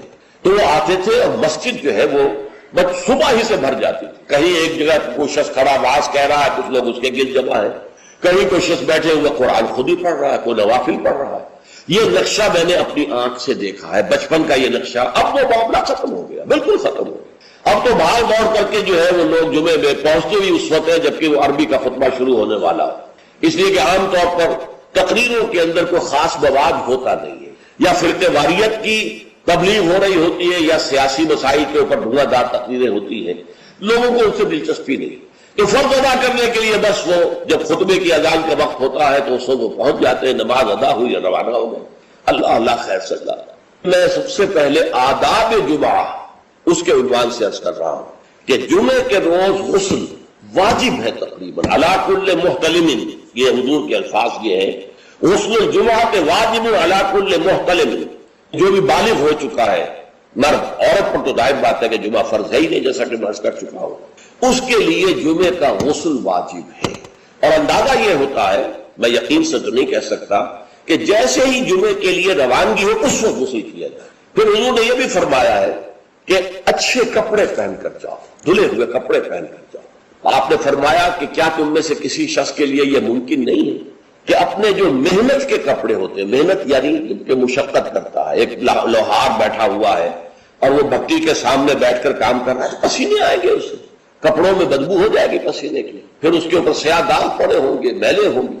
تو یہ اس کا لباس ہے محنت کا. یا کوئی کاریگر ہے، مکان کی تعمیر میں لگا ہوا ہے، ظاہر بات ہے جب وہ یہ کام کر رہا ہے گارے کے دھبے ہوں گے، کچھ اور ہوگا، تو حضور نے فرمایا کیا ممکن نہیں ہے تم میں سے کسی کے لیے کہ ایک علیحدہ سے جوڑا جمعے کے لیے رکھ لیں؟ وہ جمعے ہی کی صرف استعمال کیا تھا، وہ تمہارے محنت کے کپڑے نہ ہو کہ جن میں تم محنت اور مشقت کرتے ہو، بلکہ وہ علیحدہ سے ایک جوڑا ہو، اس کو فراہم کر کے رکھو۔ پھر یہ بھی فرمایا گیا کہ تیل لگاؤ، بالوں کے اندر تیل لگاؤ، دہن، اور یہ بھی فرمایا گیا کہ کوئی خوشبو ہے تو خوشبو لگاؤ۔ وہ سب کس لیے؟ کہ جو ماحول ہو جمعے کا وہ معطر ماحول ہو، ایسا نہ ہو کہ پسینوں کی بدبوؤں کی وجہ سے طبیعت ملغز ہو رہی ہو لوگوں کی، نہیں، بلکہ یہ کہ بڑا خوشگوار ماحول ہو، خوشبو ہو اس کے اندر، اور یہ کہ کپڑے اچھے پہن کر لوگ بیٹھے ہوئے ہوں، بلکہ اسے کہا گیا الجمعۃ عید المسلمین، یہ ہفتہ روزہ عید ہے در حقیقت، یہ مسلمانوں کو عید کی طرح اسے جو ہے وہ منانا چاہیے، سیلیبریٹ کرنا چاہیے۔ جیسے عید کو آپ کپڑے جو ہے غسل کرتے ہیں، صبح کپڑے بدلتے ہیں، خوشبو لگاتے ہیں، پھر جاتے ہیں مسجد کو، عیدگاہ کو، ایسے ہی معاملہ ہونا چاہیے جمعے کا۔ یہ عید المسلمین ہے، یہ گویا کہ ہفتے وار عید ہے مسلمانوں کی۔ پھر اسی میں ایک آداب میں سے یہ ہے کہ جب تم مسجد میں جاؤ تو لوگوں کو پھلانگتے ہوئے اگلی صفوں میں نہ جاؤ، بلکہ عام جو ہے ہدایت ہے وہ یہ ہے کہ بھئی پہلے اپنی صف اگلی لوگ پوری کر لے، پھر دوسری میں بیٹھے، پھر تیسری میں بیٹھے، تاکہ لوگوں کو ضرورت ہی محسوس نہ ہو۔ تو وہ دیکھتے ہیں کہ اگلی صف میں جگہ خالی ہے تو پھر وہ لوگوں کو پھلانگتے ہوئے جاتے ہیں، لیکن ہر صورت پھلانگتے ہوئے یا لوگوں کو علیحدہ کر کے پھر اپنے لیے جگہ بنانا، یہ جو ہے اس سے منع کیا گیا ہے۔ خاموشی سے جہاں جگہ تمہیں مل رہی ہے بیٹھ جاؤ، اور پھر اسی میں سے انصات ہے، خاموش رہو، گفتگو نہ ہو۔ یہاں تک کہ حضرت ابو ہریرہ سے یہ روایت ہے ترمذی اور نسائی اور دوسری کتابوں کے اندر، ان رسول اللہ صلی اللہ علیہ وسلم قال اذا قلت لصاحبك يوم الجمعة انصت والامام يخطب فقط لغوك، دو آدمی گفتگو کر رہے، آپ تیسرے آدمی ہیں، آپ سن رہے، آپ ان سے کہتے ہیں خاموش ہو جاؤ، تو تم نے بھی لغو کام کیا۔ انہیں منع کرنے کے لیے بولنا بھی پسندیدہ نہیں، خاموش ہے، اشارے سے کہہ دو، لیکن تم نے اگر آواز نکالی جبکہ امام خطبہ دے رہا ہے، امام کے خطبے کی طرح ساری توجہ، اس جمعے کی ساری حیثیت جو ہے وہ اسی خطبے کی وجہ سے، لہذا اس میں آپس میں گفتگویں کرنا، اس طرح کی چیزیں جو ہے وہ بالکل غلط ہیں، آداب جمعہ کے منافی ہیں، جس کی انتہا یہ ہے کہ اگر وہ آپس میں دو گفتگو کر رہے ہیں اور آپ انہیں روکنے کے لیے بھی زبان کھولیں، انصت، خاموش ہو جاؤ، تو یہ بھی فقط لغو کا، تم نے بھی ایک لغو حرکت کی، بلکہ اشارے کنایت سے کہہ دیا جائے کہ زبان نہ کھولی جائے۔ پھر اس میں حضور کیا کرتے تھے، خطبے میں کیا کرتے تھے؟ یہ روایت جو ہے مسلم شریف کی ہے، عن جابر بن سمرہ رضی اللہ تعالی عنہ فرماتے ہیں کانت للنبی خطبتان، حضور کے دو خطبے ہوتے تھے، یجلس بینہما، ان دونوں کے درمیان آپ ذرا تھوڑی دیر کے لیے بیٹھتے تھے، جیسے کہ آپ کو معلوم ہے تمام امام جو ہے وہ یہی کرتے ہیں آج۔ یقرأ القرآن اور یذکر الناس، اور جمعے میں کرتے کیا تھے؟ قرآن پڑھتے تھے اور لوگوں کو نصیحت کرتے تھے، یاد دہانی کرتے۔ اب اس میں ایک بات تو سامنے آ گئی، دو خطبے ہوتے تھے، حالانکہ ہمیں معلوم ہے، تیقن کے ساتھ معلوم ہے، حضور لمبے خطبے کبھی نہیں دیتے تھے، لمبی تقریر کبھی نہیں کرتے تھے، آپ کی تقریر بالکل مختصر ہوتی، یوں سمجھیے کہ جو ما قل و کفا خیر مما کثر و الہا، کم ہے لیکن وہ کفایت کر جائے، تو بڑی لمبی چوڑی تقریریں جو ہے اس کی اب اس میں فائدہ کیا تھا؟ عربی زبان قرآن کی، عربی زبان حضور کی، عربی زبان آپ کے سامعین کی، لہذا اب بات صرف یہ رہ گئی کہ از دل خیزن پر دل خیزن، دل سے نکلے دل پر اتر جائے۔ ہمارا مسئلہ مختلف ہے، ہم عربی نہیں جانتے، خطبہ عربی میں ہے، اور خطبہ تو سمجھ میں لوگوں کے کچھ آتا ہی نہیں، خطبہ کے ذریعے تو جو مقصد خطبہ ہے وہ حاصل نہیں ہوتا، لہذا وہ تقریر کرتے ہیں، پہلے وعظ کرتے ہیں، اس میں بھی آپ پہلے کچھ قرآن پڑھیں گے تو ترجمہ کریں گے، وضاحت کریں گے، تب لوگوں کی سمجھ آئے گا۔ لیکن حضور کا معاملہ کیا تھا؟ وہ یہ کہ کان للنبی صلی اللہ علیہ وسلم خطبتان یجلس بینہما۔ اچھا، اس سے میں یہ سمجھتا ہوں، واللہ عالم، میرا گمان ہے کہ اس سے در حقیقت اشارہ اس طرف ہے کہ یہ خطبہ در حقیقت 2 رکعتوں کے قائم مقام ہے، ظہر کی رکعتیں 4 اور جمعے کی رہ گئی 2 رکعتوں کے قائم مقام 2 خطبے، ورنہ نہ تو حضور معاذ اللہ اتنے کمزور تھے کہ چند منٹ کھڑے ہونے کے بعد آپ کو استراحت کی اور بیٹھنے کی اور آرام کرنے کی جو ہے ضرورت ہوتی، نہ آپ کے خطبے اتنے طویل ہی ہوتے تھے، لہذا یہ گویا کہ علامتی ہے، اس بات کے لیے ایک علامتی اہمیت رکھنے والی بات ہے کہ یہ 2 خطبے در حقیقت 2 رکعت نماز کے قائم مقام۔ اب جیسے نماز میں آپ بات نہیں کر سکتے، اسی طریقے سے خطبے کے دوران بھی آپ بات نہیں کر سکتے، آپ کو خاموش رہنا ہے، مؤدب ہو کر پورے طریقے سے سننا ہے خطبہ۔ اس کے بعد فرمایا یقرأ القرآن ویذکر الناس، وہ قرآن پڑھتے تھے خطبے میں بھی۔ اب دیکھیے پڑھنے کے انداز کا فرق ہوتا ہے، ایک شخص قرآن پڑھ رہا ہے، دوسرا شخص قرآن پڑھ رہا ہے، اس کی گہرائیوں میں اتر کر پڑھ رہا ہے۔ جہاں آواز بلند کرنے کی ضرورت ہے وہاں آواز بلند کرتا ہے، جہاں آواز پست کرنے کی ضرورت ہے وہاں آواز پست کرتا ہے۔ اس طریقے سے وہ قرآن مجید کے اندر سے صرف اس کے معنی ہی نہیں نکال رہا بلکہ اس کے احساسات کو بھی اجاگر کر رہا ہے۔ تو حضور جیسے پڑھتے ہوں گے اس کا خیر ہم تصور نہیں کر سکتے، لیکن یہ کہ یہ ضرور آتا ہے کہ حضور کا خطبہ جو ہے وہ ٹھنڈا ٹھنڈا نہیں ہوتا تھا، جذباتی ہوتا تھا۔ چنانچہ یہ حدیث موجود ہے عبداللہ سے، جابر بن عبداللہ رضی اللہ تعالی عنہما سے، قال کان رسول اللہ صلی اللہ علیہ وسلم اذا خطب احمرت عیناہ وعلا صوتہ واشتد غضبہ حتی کانہ منذر جیش یقول سبحکم ومسعکم۔ حضور صلی اللہ علیہ وسلم جب خطبہ دیتے تھے آپ کی آنکھیں سرخ ہو جاتی، آپ کی آواز بلند ہوتی اور آپ پر ایک غضب کی سی کیفیت طاری ہوتی، گویا کہ کوئی سالار ہے، کوئی سپہ سالار ہے جو اپنے لشکر کو بتا رہا ہے کہ وہ دشمن کا لشکر آ چکا ہے، اب یا تو صبح کو تم پر حملہ ہو جائے گا، شام کو ہو جائے گا، تیار ہو جاؤ پوری طریقے سے۔ تو جیسے کوئی کسی فوج کا سردار جو ہے سپہ سالار اپنے جو سپاہی ہیں ان کو آمادہ کرتا ہے جنگ کے لیے اور انہیں خبردار کرتا ہے کہ دشمن کا لشکر سر پر آ چکا ہے، سبحکم اور مسعکم، وہ صبح کو آیا یا شام کو آیا، آیا کہ آیا۔ اس طریقے سے حضور کا خطبہ ہوتا تھا، ٹھنڈا ٹھنڈا نہیں، بلکہ یہ کہ اس کے اندر ایک جوش اور لوگوں کو بھی جوش میں لانے کے لیے ایک ایسا انداز کہ جس سے خود ان کے اندر بھی جوش پیدا ہو جائے۔ اور اس میں کیا ہوتا تھا، قرآن پڑھتے تھے۔ ایک صحابی نے فرمایا ہے کہ میں نے سورہ قاف حضور کے خطبہ جمعہ سے یاد کی ہے، یعنی عام طور پر آپ سورہ قاف اس طرح پڑھتے تھے کہ پھر مجھے اس کے یاد کرنے میں بڑی آسانی ہو گئی اور میں یاد کر لیا میں نے۔ اس سے متعلق میری زندگی کا بھی ایک واقعہ ہے، میں بھی حیران ہوں اس طرح کے جب بات پڑھتا ہوں۔ یہ سن 54 کی بات ہے، جمعیت طلبہ میں میں تھا اس وقت، اسلامی جمعیت طلبہ، ایک تربیت گاہ ملتان کی جمعیت نے منعقد کی، اس میں درس قرآن کے لیے مجھے بلایا گیا۔ وہ ایک محلہ ہے ملتان کا قدیر آباد، اور قدیر آباد میں ایک مسجد تھی حافظ عبد التواب صاحب کی، مشہور تھی، نابینا تھے۔ فجر کی نماز ایک روز میں نے اس مسجد میں پڑھی اور اس کے امام نے یا خود حافظ عبد التواب تھے یا کوئی اور صاحب تھے، واللہ اعلم مجھے نہیں معلوم، فجر میں سورہ قاف پڑھی، اس قدر عمدگی سے پڑھی، اتنی خوشحالی سے پڑھی، اس طرح اس کو پڑھتے ہوئے مجھے اپنے اندر جو ہے محسوس ہوا کہ کوئی چیز جو ہے جنبش میں ہے، رقص جاز برہم زلد افلاق را، تو یہ تو انسان کی روح کا ایک رقص ہے کہ جو ہوتا ہے قرآن کے ساتھ۔ میں نے اسی دن سورۃ قاف حفظ کر لی، اسی دن، 3 رکوع ہے، چھوٹی نہیں ہے، لیکن اسی دن میں نے حفظ کر لی، اس لیے کہ اس کا اتنا نقش مجھ پر قائم ہو چکا تھا قلب پر کہ پھر اسے یاد کرنا بہت آسان تھا۔ اسی طرح ایک مرتبہ مولانا اصلاحی صاحب کے پیچھے جمعہ پڑھا، انہوں نے سورہ قیامہ پوری کی پوری خطبے کے پہلے خطبے کے اندر پڑھی اور وہ مجھے یاد ہو گئی۔ اس طریقے سے یہ پڑھنے میں زمین و آسمان کا فرق ہوتا ہے، جو بھی انداز ہے قرآن کا اس کو صحیح طور پر، ورنہ ہمارے یہاں یہ بھی ہے کہ حسن قرات کے لیے جو قواعد مقرر ہو گئے ہیں اس کے تحت پڑھے جاتا ہے تو اس کے اندر وہ کیفیت نہیں ہوتی، وہ جذبہ جو ہے اس سے ٹرانسمٹ نہیں ہوتا، واللہ عالم۔ بہرحال حضور کا خطبہ جو ہوتا تھا اس میں آپ جب قرآن پڑھتے ہوں گے اس انداز سے تو اس سے جو قلوب کے اوپر گہرا اثر پڑتا تھا، تو وہی ہے اصل میں کہ جو مقصود ہے، یذکر الناس، یاد دہانی کرانا۔ دیکھیے یہی وجہ ہے کس قدر گہرا ربط ہے۔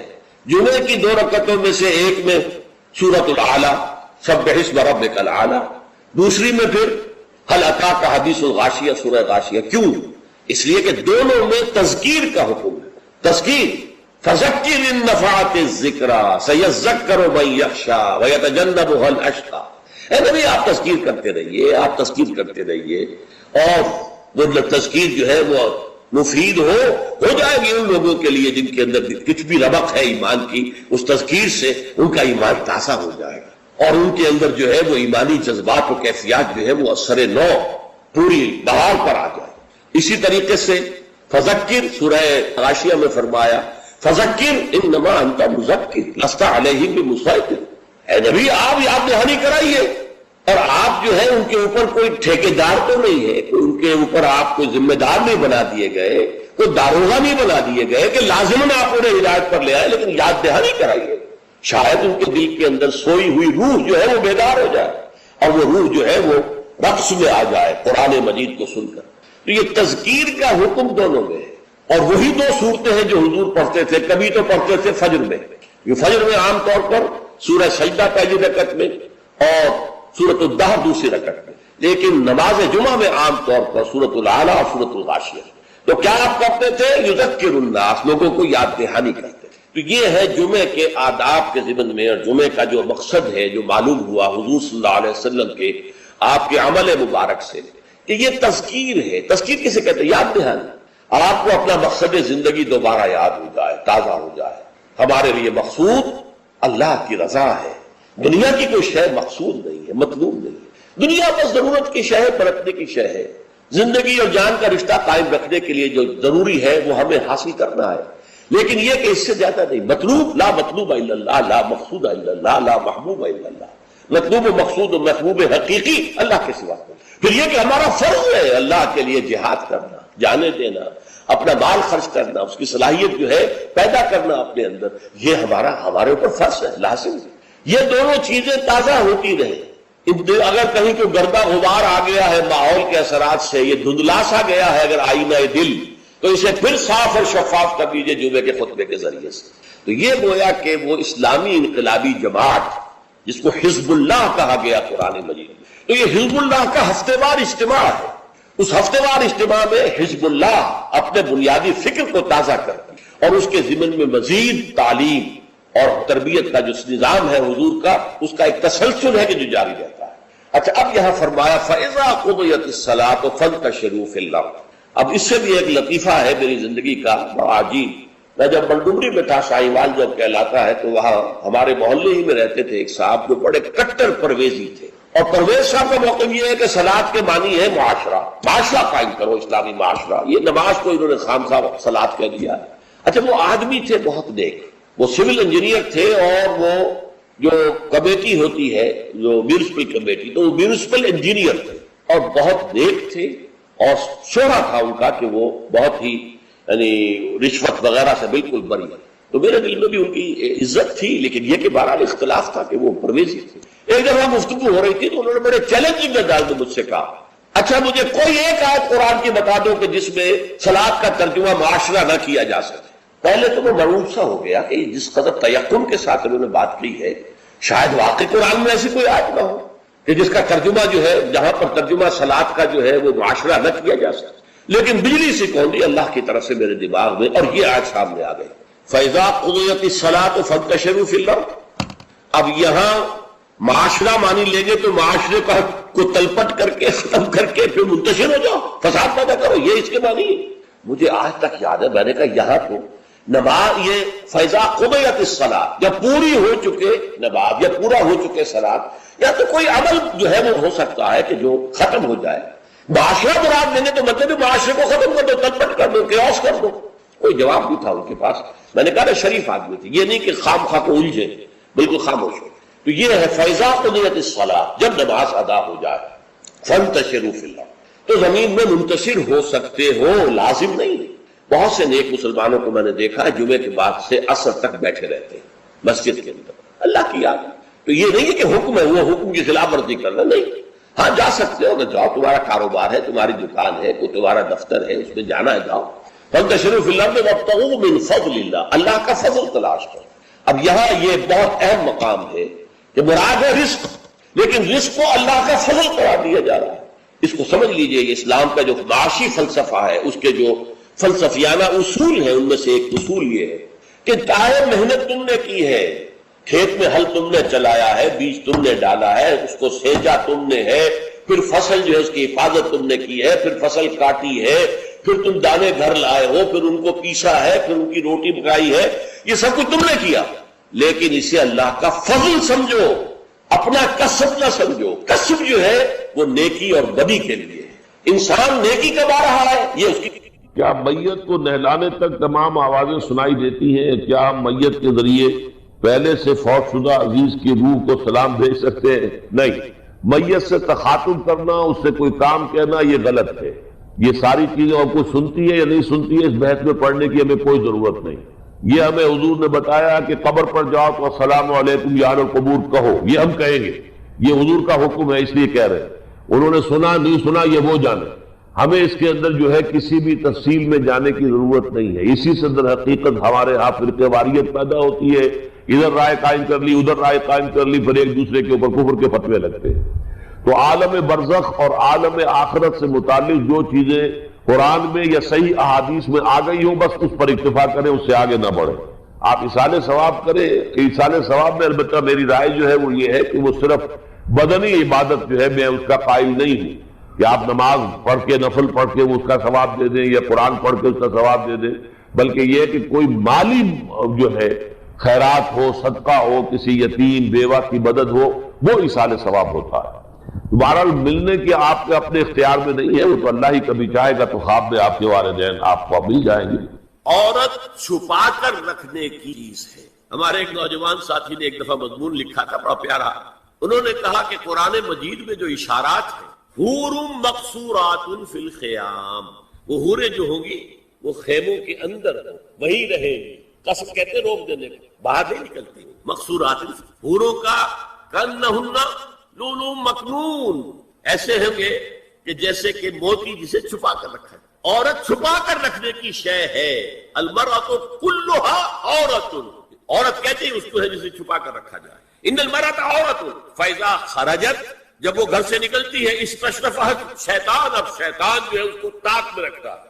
واقرب ما تکون بروحۃ ربھا وہی فی قعر بیتھا، وہ اپنے رب کی رحمت سے قریب ترین ہوتی ہے جبکہ اپنے گھر کے بھی کسی اندرونی صحن میں ہوگی تو شاید دور دور کے کوٹھوں سے. اسی لیے فرمایا مردوں کے لیے مسجد میں نماز افضل 28 گنا، اور عورت کے لیے گھر کی نماز مسجد سے افضل، گھر کے صحن کی مسجد سے افضل، دالان کی صحن سے افضل، کمرے میں اس سے افضل، اور کمرے کی کوئی بغلی کوٹھڑی ہے تو اس میں سب سے افضل. یہ احادیث نبی ایک مزاج ہے نا، اس سے بن رہا ہے، ایک معاشرت وجود میں آ رہی ہے. یہ ساری چیزیں کیوں آ رہی ہیں؟ اور سنیے، عبداللہ ابن احمد ابن حنبل نے زوائد الزہد میں اور ابن ابی شیبہ نے ابن سعد نے اپنی کتابوں میں مسروق کی روایت نقل کی ہے کہ حضرت عائشہ جب تلاوت قرآن کرتے ہوئے اس آیت پر پہنچتی تھی وَقَرْنَ فِي بُيُوتِكُنَّ، تو بے اختیار رو پڑتی. قرآن کہتا ہے اپنے گھروں میں رہو. حضرت عائشہ نے شہادت عثمان کے بعد باہر نکل کر لشکر کی قیادت، پھر ساری عمر افسوس کہ میں نے غلط. دیکھیے کیا معاملہ تھا. حضرت علی رضی اللہ تعالیٰ سے 10,000 آدمی ایک رات میں مرے، لیکن حضرت علی کا کردار کیا تھا؟ یہ نہیں کہ اب عائشہ شکست ہو گئی ہے تو لوڈی بنا لو. انا للہ و اتنا احترام کیا ہے مدینے کی چند عورتوں کو ساتھ دے کر، بڑے احترام سے مدینے وہاں کی عورتوں، کوفے کی عورتوں کو ساتھ دے، اور صرف یہ کہا کہ آپ کی یہ ذمہ، آپ نے ذمہ داری خام، صرف اور کچھ کوئی بلا. حافظ ابو بکر مزار حضرت انس سے روایت کرتے ہیں کہ عورتوں نے حضور سے عرض کیا کہ ساری فضیلت مرد لوٹ کے لے گئے، وہ جہاد کرتے ہیں، خدا کی راہ میں بڑے بڑے کام کرتے ہیں، ہم کیا عمل کریں کہ ہمیں بھی مجاہدین کے برابر اجر مل سکے؟ جواب میں آپ نے فرمایا من قعدت من کن فی بیت، جب بند ہوگا بدے گا میرے اختیار میں نہیں ہے، لیکن یہ کہ جو ہماری اختیاری زندگی ہے اس میں ہم نے طے کر لیا ہے کہ اللہ کی نہیں مانیں گے، اپنی مانیں گے، اپنی مانیں گے، اپنی بیویوں کی مانیں گے، اور جو بھی نظام ہے اس کے ساتھ وفاداری کریں گے، چاکری کریں گے، ان کی ملازمت کریں گے، ان کے رتھوں کے اندر ہم بیل بن کر جوتیں گے تاکہ ہمیں عیش ملے، دنیا کے اندر ہمارے لیے مقامات ہوں، ہماری عیش. صلی اللہ علیہ وسلم. تو یہ ہے اصل میں امتحان، ورنہ بادشاہی یہاں اب بھی اسی کی ہے. یہ صرف ہلدی کی گراٹ ہے جسے لے کر ہم پنساری بن کر بیٹھ گئے. میری مرضی، میرا خیال، میرا نظریہ یہ ہے، اور ہمارے نزدیک جو ہے طریقتکم المثلی، ہمارے جو کلچر ہے، مثالی نظام جو ہم نے بنایا ہے، ہمیں اس کی حفاظت کرنی ہے. تبارک الذی بیدہ الملک وہو علی کل شیء قدیر، وہ ہر چیز پر قادر ہے. الذی خلق الموت والحیات لیبلوکم ایکم احسن عملا. اب دیکھیے ہم نے حیات انسانی کا جو اب تک سمجھا ہے، جس کو کہ عمرو نے، جو کہ بہت بڑا شاعر ہے، اس نے اپنی بیوی سے خطاب کر کے کہا ہے حیات ثم موت ثم بعث حدیث و خرافات یا عمری. یہ کیا ہے زندگی پھر موت پھر زندگی، یہ کیا سب حدیث و خرافات معاذ اللہ. ہم نے بھی دیکھا پہلے کنتم امواتا فاحیاکم ثم یمیتکم ثم یحییکم ثم الیہ ترجعون. یہ وقفے کیوں ڈالے گئے؟ یہ موت کا وقفہ کیوں ڈال کر زندگی کا ایک حصہ نکال دیا علیحدہ؟ 30 40 50 60 سال یہ دنیا کی زندگی، پھر موت کا وقفہ. پلاٹنگ زندگی کا وقفہ ہے، یعنی آگے بڑھیں گے دم لے کر. کیوں؟ اس کی حکمت بتائی جو ہم پڑھائیں سورہ واقعہ میں. قدرنا بینکم الموت، تمہاری ہی زندگی کا تسلسل ہے جس میں ہم نے ایک وقفہ موت کا ڈال دیا. حیات لیبلوکم ایکم احسن عملا، یہ جو چنک علیحدہ کیا ہے یہ اس لیے کہ تمہاری آزمائش ہو، امتحان ہو، تمہیں جانچا جائے. وہ 3 گھنٹے کا امتحان ہوتا تھا جو دیتے تھے تم کبھی اسکولوں میں، اب یہ 30 برس کا سمجھ. اور واقعی 30 برس ہی ہوتے ہیں آدمی کے. پہلی زندگی کے 20-25 برس ایسے گزر گئے، شعور ہی ابھی نہیں ہے. اور پھر ایک خاص عمر کے بعد جو ہے آزاد ڈھیلے پڑ گئے، اور پھر یہ کہ کیلا یعلم من بعد علم شیئا، 30 نہیں ہوں گے 40 مل جائیں گے آدمی کو. کام تو یہی ہوتا ہے. لیکن اس لیے ہے لیبلوکم ایکم احسن عملا، تاکہ تمہیں جانچے پرکھے دیکھے تم میں سے کون ہے اچھے عمل کرنے والا. اب دیکھیے علامہ اقبال کی جو نظم ہے زندگی کے موضوع پر، واقعہ یہ ہے کہ بہت چوٹی کی چیز، بہت عمدہ. تو اسے پیمانہ امروز فردا سے نہ ناپ، جاویداں پہم دواں ہر دم دواں ہے. تلزم ہستی سے تو ابھرا ہے مانند حباب، جیسے سمندر میں ایک بلبلا سا ہوتا ہے. کتنی زندگی ہوتی ہے بلبلے کی. تلزم ہستی سے تو ابھرا ہے مانند حباب، اس نیا خانے میں تیرا امتحان ہے. خلق الموت والحیات لیبلوکم ایکم احسن. ہے کبھی جان اور کبھی تسلیم جان ہے زندگی. کبھی زندگی جان سے مترادف ہے، عبارت ہے. کبھی جان دینا اصل زندگی ہے. ولا تقولوا لمن يقتل في سبيل الله اموات بل احياء ولكن لا تشعرون. ہے کبھی جان اور کبھی تسلیم جان ہے زندگی. اصل زندگی جو ہے وہ جان دے دینے سے حاصل ہے. الذي خلق 7 سماوات طباقا، وہ اللہ جس نے بنائے 7 آسمان ایک دوسرے کے اوپر. آیات متشابہات میں سے ما ترى في خلق الرحمن من تفاوت، تم نہیں دیکھ پاؤ گے اللہ کی تخلیق میں کہیں کوئی فرق. اتنا محکم نظام ہے، اتنا محکم. کیا کسی سائنسدان نے آج تک یہ بھی کہا کہ تخلیق میں یہاں نقص ہے؟ کسی نے کہا؟ زوالوجی کی فیلڈ میں یا باٹنی کی فیلڈ میں یا کسی اور فیلڈ میں، جیولوجی کی فیلڈ میں، ایسٹرونومی کی، کسی نے کہا ہے؟ ما ترى في خلق الرحمن من تفاوت فرجع البصر هل ترى من فطور. پھر ذرا دوبارہ لوٹا لو اپنی نگاہ، دیکھ لو، ہر میدان میں دیکھ لو، کہیں تمہیں تو رکھنا نظر آتا ہے. اگر یہ تخلیق کامل ہے تو کامل حقیقت میں کون ہے؟ اس کا خالق، اس کا باری، اس کا مصور. بس یہ نظر نہیں آتا. سائنسدان سب کچھ دیکھ رہے ہیں. ڈھونڈنے والا ستاروں کی گزرگاہوں کا اپنے افکار کی دنیا میں سفر کر. بڑے بڑے صاحب بصیرت و بڑے بڑے عقل مند اپنی ناک تلے کے پتھر سے ٹھوکر کھاتے ہیں. دیکھ رہے ہیں ٹیلیسکوپ سے ٹھوکر کھا رہے ہیں وہاں جو سامنے پتھر پڑا ہوا ہے. یہ ہو رہا ہے آج ہمارے ساتھ. سپر جیل کا مسئلہ کر رہے ہیں. پھر لوٹاؤ ذرا اپنی نگاہ کو 2 مرتبہ اور. ينقلب الیک البصر خاسئا وهو حسیر، تمہاری نگاہ تھک ہار کر لوٹ آئے گی. تمہیں ہماری تخلیق میں کہیں کوئی رکھنا، کوئی درار نظر نہیں. وَلَقَدْ زَيَّنَّا السَّمَاءَ الدُّنْيَا بِمَصَابِيحَ وَجَعَلْنَاهَا رُجُومًا لِلشَّيَاطِينَ وَأَعْتَدْنَا لَهُمْ عَذَابَ السَّعِيرِ. اور ہم نے سب سے قریبی آسمان کو سجا دیا ہے چراغوں سے، یعنی زمین سے جو قریب ترین آسمان ہے، پہلا آسمان. اور ان چراغوں کو ہم نے بنا دیا ہے رجومًا للشیاطین. شیاطین جن جو ہیں وہ جو کوشش کرتے ہیں اس سے باہر نکل کر، اور وہ چاہتے ہیں کہ کچھ خبریں جو ہیں وہ فرشتوں سے چرا کر لے آئیں، تو ان کو کھدیڑنے کے لیے، ان کو اوپر سنگ باری کے لیے ہم نے یہ میزائلز رکھے ہوئے ہیں. وَأَعْتَدْنَا لَهُمْ عَذَابَ السَّعِيرِ، اور ان کے لیے ہم نے تیار کر رکھا ہے جلا دینے والا عذاب. وَلِلَّذِينَ كَفَرُوا بِرَبِّهِمْ، اور جو لوگ اللہ کا، اپنے رب کا کفر کریں، چاہے وہ انسان ہو چاہے جنات ہوں، ان کے لیے ہے عذاب جہنم، جہنم کا عذاب. وَبِئْسَ الْمَصِيرُ، اور وہ بہت ہی برا ٹھکانہ ہے. اذا القوا فیہا سمعوا لها شہیقا وہی تفور، جب وہ اس میں جھونکے جائیں گے تو سنیں گے کہ وہ دھاڑ رہی ہوگی، اچھل کود رہی ہوگی، اس کا جوش و خروش ہوگا. جو سورہ قاف میں ہم نے پڑھا تھا کہ ہم اس سے پوچھیں گے حل امتلأت وتقول حل من مزید، وہ اور چاہیے. جیسے کوئی بھوکا بھیڑیا ہو یا بھوکا شیر ہو اور اس کے آگے کوئی شکار ڈالا جائے تو جس طریقے سے وہ اس پر غرا کر آئے گا. تکاد تمیز من الغیظ، قریب ہوگا کہ وہ اپنے غصے سے پھٹ جائے.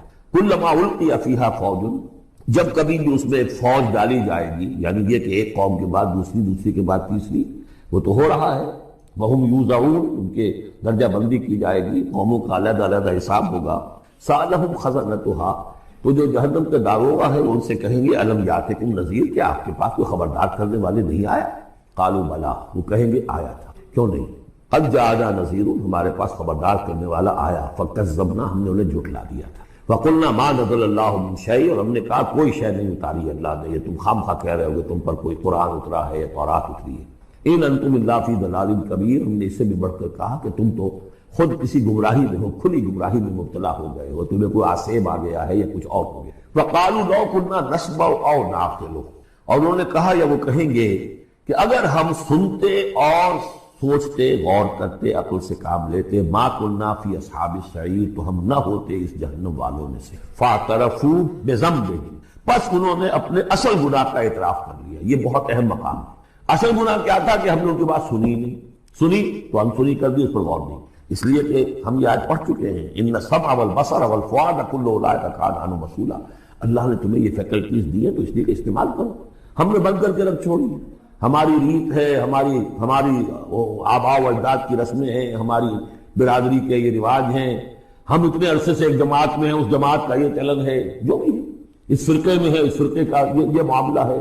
یہ ساری چیزیں جو ہے کہ نہ سوچنا، نہ غور کرنا، نہ سننا. فَاعْتَرَفُوا بِذَنبِهِمْ، اصل گناہ یہ ہے ان کا. فَسُحْقًا لِأَصْحَابِ السَّعِيرِ، تو اب دفع ہو جائیں گے، دھکارے جائیں گے لوگ کہ جو جہنمی ہیں. اس کے برعکس ان الذین یخشون ربهم بالغیب، وہ لوگ کہ جو اپنے رب سے ڈرتے رہے غیب میں، لہم مغفرۃ واجر کبیر، ان کے لیے مغفرت بھی ہے اور بہت بڑا اجر بھی. وَأَسِرُّوا قَوْلَكُمْ أَوِ اجْهَرُوا بِهِ، اور دیکھو چاہے تم اپنے قول کو چھپا کر بیان کرو یا بلند آوازی سے بیان کرو. إِنَّهُ عَلِيمٌ بِذَاتِ الصُّدُورِ، وہ تو اس سے بھی واقف ہے جو تمہارے سینوں کے اندر مضمر ہے اور پنہاں ہے. الا یعلم من خلق، بڑی اہم آیت ہے یہ وہ حصے ہیں قرآن کے لیے کہ جن کو اس طریقے سے ازبر ہونا چاہیے اگر بات کرنا چاہتے ہیں، آپ دین کی وہ خدمت کرنا چاہتے ہیں. کیا وہی نہ جانے گا جس نے پیدا کیا؟ ایک ایسی بات ہے کہ جس کا کوئی انکار کر ہی نہیں سکتا. گھڑی بنانے والے کو تو معلوم ہے اس میں کیا کیا پردے رکھے ہوئے، مجھے نہیں معلوم. میں اس کا استعمال تو کر رہا ہوں، مجھے بتا دیا یہ بٹن دبا دیں یہ آن ہو جائے گا، لیکن یہ کہ جس نے بنایا ہے کیا اس سے چھپی ہوئی کوئی چیز ہے؟ الا یعلم من خلق وهو اللطیف الخبیر، اور وہ تو بہت باریک بین ہے، ہر شے کی خبر رکھتا. هو الذی جعل لكم الارض ذلولا، اسی نے تمہارے لیے زمین کو بنا دیا ہے پست، تابع حکم، تمہارے قدموں میں بچھی ہوئی ہے غریب، جتنا چاہتے ہو اس کو تو رونتے ہو، پامال کرتے ہو. فامشوا فی مناکبہا، چلو پھرو اس کے کندھوں کے مابین. گویا کہ یہ بھی کوئی بہت بڑا ہاتھی ہو، اس کے کندھوں کے مابین اتنی جگہ ہے، چل پھر رہے ہیں. جیسے چیونٹی کسی ہاتھی کے کندھوں کے درمیان چل رہی ہو تو وہ تو سمجھتی ہوگی کہ فٹ بال کا میچ کھیلنے کی جگہ مجھے مل گئی ہے. تو یہی حال ہمارا ہے، ہم جسے بہت وسیع سمجھتے ہیں کیا وہ کچھ بھی نہیں. فامشوا فی مناکبہا وکلوا من رزقہ، اور اسی کے رزق میں سے کھاؤ پیو، اسی زمین میں سے تمہارا رزق بھی برآمد ہو جائے گا. وإلیہ النشور، یہ یاد رکھو کہ پھر اللہ ہی کی طرف اٹھ جانا ہے، یہ اٹھنا ہے.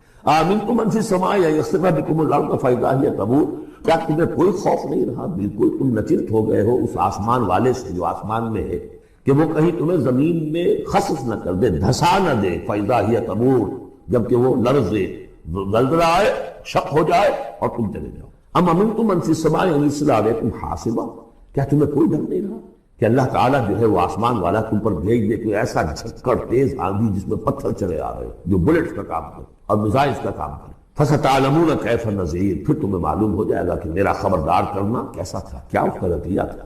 وَلَقَدْ كَذَّبَ الَّذِينَ مِن قَبْلِهِمْ، اور یقیناً جو ان سے پہلے تھے انہوں نے بھی جھٹلایا تھا. فَكَيْفَ كَانَ نَكِيرٌ، تو کیسا ہوا میرا ان کو پکڑنا اور میرا عذاب. اَوَلَمْ يَرَوْا إِلَى الطَّيْرِ فَوْقَهُمْ، کیا یہ دیکھتے نہیں پرندوں کو جو ان کے اوپر ہیں. صَافَّاتٍ وَيَقْبِضْنَ، کبھی انہوں نے اپنے پر پھیلائے ہوتے ہیں، کبھی ان کو سکیڑ لیتے. مَا يُمْسِكُهُنَّ إِلَّا الرَّحْمَٰنُ، نہیں روکے ہوئے انہیں اس فضا کے اندر مگر رحمان. انہ بکل شیء بصیر، یقیناً وہ ہر چیز کو دیکھ رہا ہے. یعنی جو قانون طبیعی ہے جس کے تحت وہ چل رہا ہے وہ تو اللہ کا بنایا ہوا ہے. امن ھذا الذی هو جند لکم ینصرکم من دون الرحمن، بھلا وہ کون ہے جو تمہارا لشکر بن جائے اور تمہاری مدد کرے رحمان کے مقابلے میں. ان الکافرون الا فی غرور، نہیں ہے یہ کافر مگر دھوکے میں آ گئے، بہکاروں میں آ گئے. امن ھذا الذی یرزقکم من امسک رزقا، پھر بھلا کون ہے وہ جو تمہیں رزق دے سکے اگر اللہ اپنے رزق کے خزانوں کو روک لے. بل لجوا فی عتو ونفور، نہیں یہ لوگ اپنی شرارت میں اور نفرت میں بہت آگے بڑھ گئے. افمن یمشی مکبا، یہ آیت بہت اہم ہے حکمت قرآن کے اعتبار سے، فلسفے کے اعتبار سے. افمن یمشی مکبا علی وجہہ اہدی امن یمشی سویا علی صراط مستقیم. دو انسانوں کا تصور کرو، ایک شخص وہ ہے کہ جو اوندھے منہ پیٹ کے بل گھسٹ رہا ہے، ایک وہ جو سیدھا کھڑا ہے سیدھے راستے پر چل. کون ہوگا زیادہ ہدایت پر؟ اس میں نقشہ کھینچ دیا گیا ہے. جو لوگ حیوانی سطح پر زندگی بسر کر رہے ہیں صرف انسٹنکٹس کی وجہ سے زندہ ہے، پیٹ معاشی جدوجہد اسی کے لیے زندہ ہے، گھسٹ رہے اسی میں. اور اس اوندھے پڑے وہ انسان کے معنی نہیں جنہیں آگے اگر کچھ پتہ نہیں آگے کہاں جانا ہے، وہ تو ان کے انسٹنکٹس انہیں چلا رہے ہیں، بالکل اینیمل لیول کے اوپر زندگی گزار رہے ہیں. اوندھے منہ، انہیں کیا نظر آئے گا راستہ کون سا ہے، کدھر جانا ہے. ایک شخص کھڑا ہے سیدھا اپنی منزل اس نے معین کر لی ہے۔ یہ بالکل وہی فلسفہ ہے جو سورہ حج میں آ چکا ہے۔ انسان حقیقت میں وہی انسان ہے جس نے اپنا کوئی آدرش، کوئی نصب العین، کوئی مقصد، کوئی آئیڈیل زندگی میں بغیر کسی نصب العین زندگی گزار رہا ہے۔ ہی از این اینیمل، اولئک کالانعام بل ہم اضل۔ حیوانات جو ہیں یہ چوپائے، ان کی زندگی کا کوئی مقصد نہیں ہے۔ وہ تو اللہ نے ہمارے کام کے لیے پیدا کر دیا، آپ ان کاٹوں گوشت کھائیں اور ان کی چمڑوں سے جوتیاں بنائیں اور جی رہے وہ خالص انسٹنکٹس کے اوپر، ان کی جبلتیں ہیں، صرف جبلت کے تحت ہیں۔ انسان صرف حیوان نہیں ہے، اس میں کچھ اور ہے، اور اس کے لیے کوئی آئیڈیل ضعف الطالب والمطلوب، جتنا اونچا آئیڈیل ہوگا اتنا ہی اونچا انسان جائے گا، لیکن جس کا کوئی سرے سے آئیڈیل نہیں وہ نرا حیوان۔ آخر چوپائے بھی تو اسی طرح چلتے ہیں۔ افمن یمشی مکبا علی وجہہ اہدی امن یمشی سویا علی صراط مستقیم، سیدھا راستہ اور اس کی منزل معین ہے، مجھے ادھر جانا ہے۔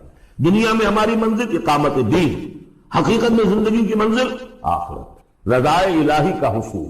قل هو الذی انشأکم وجعل لکم السمع والابصار والافئدہ، کہہ دیجئے وہی ہے جس نے تمہیں انشاء اٹھانا، تمہیں بنایا بڑھایا، وجعل لکم السمع والابصار والافئدہ، تمہیں کان دیے، آنکھیں دی اور دل دیے یا عقل دی۔ عام طور پر قرآن میں سمع پہلے کیوں آتا ہے اور بصار بعد میں کیوں آتا ہے؟ انسانی علم کا جب آپ جائزہ لیں گے تو اس میں پہلا حصہ ہوتا ہے جو پہلی نسلوں نے علم حاصل کیا ہوا ہے، اس کو آپ اخذ کرتے ہیں اپنی سماعت سے، آپ سنتے ہیں، کلاس میں لیکچر ہو رہا ہے، پروفیسر لیکچر دے رہا ہے، جو کچھ ہوا ہے پہلے وہ آپ نے پچھلی نسلوں کا جو بھی ذخیرہ معلومات میں جمع کیا، اب آپ نے آبزرو کیا، کچھ اور معلومات حاصل کی، کچھ نئی حقیقتیں آپ پر منکشف ہوئیں اور پھر آپ نے اس کو جوڑا، ایک قدم آگے گئے۔ ان السمع والبصر والفؤاد کل اولئک کان عنہ مسئولا قلیلا ما تشکرون، بہت کم ہی شکر ہے جو تم کرتے ہو۔ قل هو الذی ذرأکم فی الارض والیہ تحشرون، کہہ دیجیے اسی نے تمہیں پھیلا دیا ہے زمین میں۔ من ذا الذی، کون ہے وہ شخص، الذی یتعلی علی انی لا اغفر لفلان، کہ میں فلاں شخص کو کبھی معاف نہیں کروں گا، قد غفرت لفلان، اس کو تو میں نے معاف کر دیا، واحبطت عملہ، اس شخص کے تمام اعمال میں نے ضائع کر دیے، میرے بندے کو مایوس کیا۔ یہ ہے جرم کی۔ تو توبہ کی دعوت دیتے رہو، توبہ کے لیے لوگوں کو آمادہ کرتے رہو، توبہ جو ہے اس کے لیے ترغیب دیتے رہو، اللہ تعالیٰ معاف فرمانے والا۔ اب آخری حدیث سنا رہا ہوں، یہ تو بہت ہی عجیب حدیث ہے اور متفق علیہ، بخاری اور مسلم دونوں میں۔ حضرت ابو سعید الخدری رضی اللہ تعالی عنہ جو ہے اس کے راوی، حضور نے فرمایا کانا فی من کانا قبلکم رجل قتل 99 نفسا، تم سے پہلے جو امت تھی بنی اسرائیل، گویا کہ ان کا ذکر ہے، اس میں ایک آدمی ایسا تھا جس نے 99 قتل کی۔ اب آپ اندازہ کیجئے کتنا بڑا گناہ کبیرہ ہے قتل۔ لیکن موت کے بارے میں ایک مغالطہ ذہنوں میں بیٹھا ہوا ہے، بالعموم اس کا بارے میں ذہنوں میں یہ خیال ہے کہ موت معدوم ہو جانے کا نام، چنانچہ بعض جگہ پر تو آپ اکثر و بیشتر تراجم میں بھی دیکھیں گے کہ جیسے قرآن مجید میں سورہ بقرہ کے 3 رکوع میں جو آیت آئی، اگر آپ کو ہماری یہ ویڈیو پسند آئے تو ہمارے چینل کو لائک اور سبسکرائب کریں۔ کیف تکفرون باللہ وکنتم امواتا فاحیاکم ثم یمیتکم ثم یحییکم، وہاں بھی آپ دیکھیں گے کہ موت مقدم، حیات اس کے بعد، لیکن یہ کہ اس موت کے بارے میں اکثر لوگوں کا مغالطہ ہے کہ گویا کہ معدوم کے معنی میں ہم اسے لے رہے ہیں کہ تم معدوم تھے پھر تمہیں اللہ نے زندہ کیا۔ تو یہاں چونکہ اس موضوع پر کئی مرتبہ گفتگو ہو چکی ہے، لیکن میں اس جگہ توجہ دلا رہا ہوں، خلق الموت والحیات، موت بھی در حقیقت مخلوق ہے، یہ ایک مثبت حقیقت ہے جس پر کہ تخلیق کا عمل گزرا، یہ موضوع ہے عمل تخلیق کا، یہ ایک مثبت وجودی حقیقت ہے۔ موت در حقیقت معدوم ہونے کا نام نہیں ہے، اس لیے کہ عدم پر تخلیق کا اطلاق نہیں ہو سکتا۔ عدم کو پیدا کیا کیسے جائے گا؟ عدم تو در حقیقت جو ہے وہ تخلیق کے بالکل منافی ہو جائے گی، ضد ہو جائے گا۔ لہذا جیسے زندگی ایک مثبت حقیقت ہے جس پر کہ لفظ تخلیق کا اطلاق ہو رہا ہے، ایسے ہی موت بھی ایک مثبت وجودی حقیقت ہے جس پر کہ عمل تخلیق کا اطلاق۔ خلق الموت والحیات لیبلوکم ایکم احسن عملا۔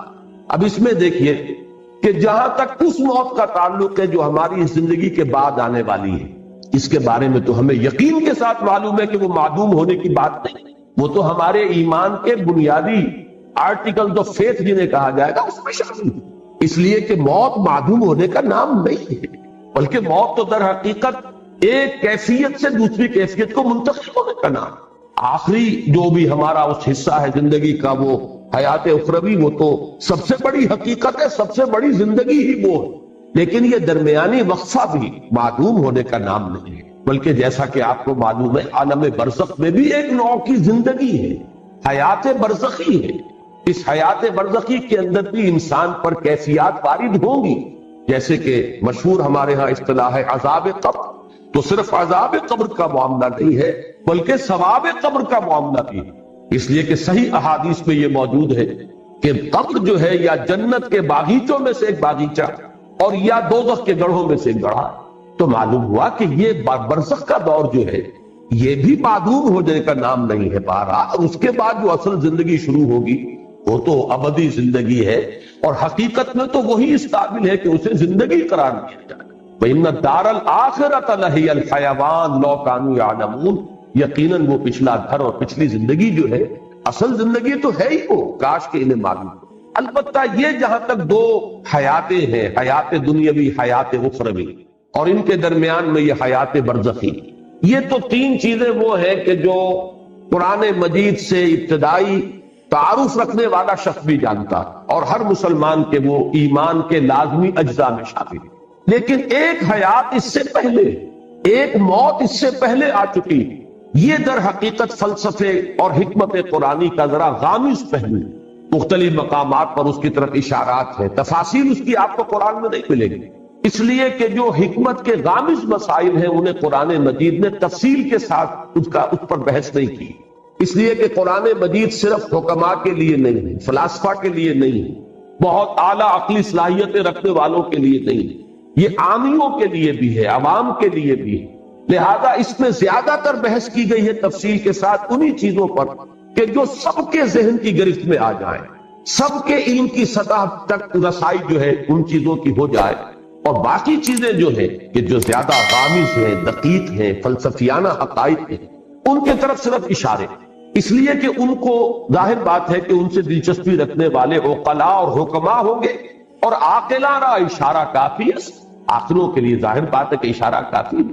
وہ جب وہاں سے گزریں گے وہ ڈیرا لگا کر بیٹھ جائیں گے، جیسے کہ میں نے ابھی آیت آپ کو سنائی، کیف تکفرون باللہ وکنتم امواتا فاحیاکم ثم یمیتکم ثم یحییکم ثم الیہ ترجعون. معلوم ہوا 4 ادوار ہیں، ایک موت پہلے تھی، پھر اس کے بعد احیاء ہوا ہے، پھر اب یہ زندگی آئی ہے، پھر اماتہ ہوگا، پھر اس کے اوپر موت کا عمل وارد ہوگا، پھر احیاء ہوگا، اور پھر وہ زندگی ابدی ہو جائے. لیکن یہ مضمون جو ہے اپنی کلائمیکس میں جو سامنے آیا ہے وہ سورہ غافر یا سورہ مومن، یہ 2 نام ہیں سورہ مبارکہ کے، اس کی جو آیت ہے.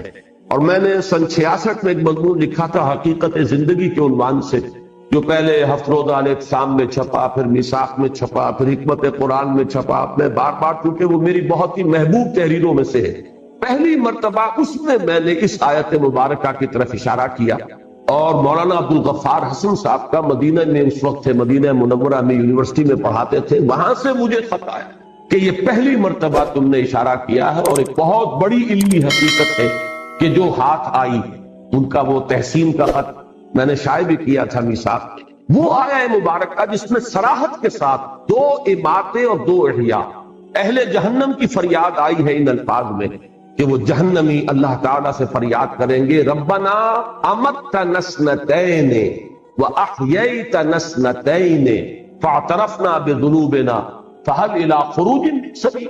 اے رب ہمارے، تو نے ہمیں 2 مرتبہ مارا اور 2 مرتبہ جلایا. یہاں خاص طور پر جو نوٹ کرنے کی بات ہے وہ ہے احیاء کے معنی زندہ کرنا، اماتہ کے معنی مارنا.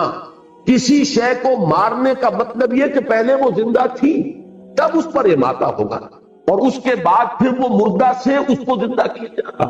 اور وہاں بھی آپ دیکھ رہے ہیں جیسے یہاں ہے خلق الموت والحیات، موت کو مقدم رکھا گیا ہے حیات. اسی طرح وہاں کنتم امواتا فاحیاکم ثم یمیتکم ثم یحییکم، دونوں مرتبہ موت مقدم ہے حیات پر.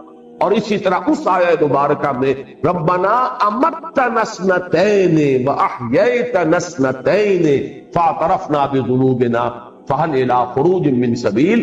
رب ہمارے، تو نے ہمیں 2 مرتبہ مارا اور 2 مرتبہ زندہ کیا. تو اب ہم نے اپنے گناہوں کا اعتراف کر لیا. یہ اس رکوع میں بھی وہ لفظ آیا ہے فَاعْتَرَفُوا بِذَنبِهِمْ، تو انہوں نے اعتراف کر لیا، وہ اعتراف کر لیں گے اپنے گناہ کا. وہاں بھی فرمایا گیا ہم نے اعتراف کر لیا اپنے گناہوں کا. فَهَلْ إِلَىٰ خُرُوجٍ مِّن سَبِيلٍ، اب یہاں سے نکلنے کے لیے بھی کوئی راستہ ہے، کوئی شکل ہے؟ یعنی اگر 4-5 ہم پر مراحل آ چکے ہیں تو پروردگار ایک مرحلہ اور، یعنی جب اس طریقے سے 2 مرتبہ اماتہ ہو چکا، 2 مرتبہ احیاء ہو چکا، تو پھر یہ کہ کوئی ایک اور شکل ہو جائے، کوئی اور مہلت مل جائے. گویا کہ دلیل کے طور پر فَهَلْ إِلَىٰ خُرُوجٍ مِّن سَبِيلٍ کی جو استدعا ہے اس کی دلیل کے طور پر یہ لایا گیا. تمہیں 2 مرتبہ ہمیں مارا، 2 مرتبہ چلایا، تو اب ایک مرتبہ اور ہمیں موقع عنایت ہو جائے.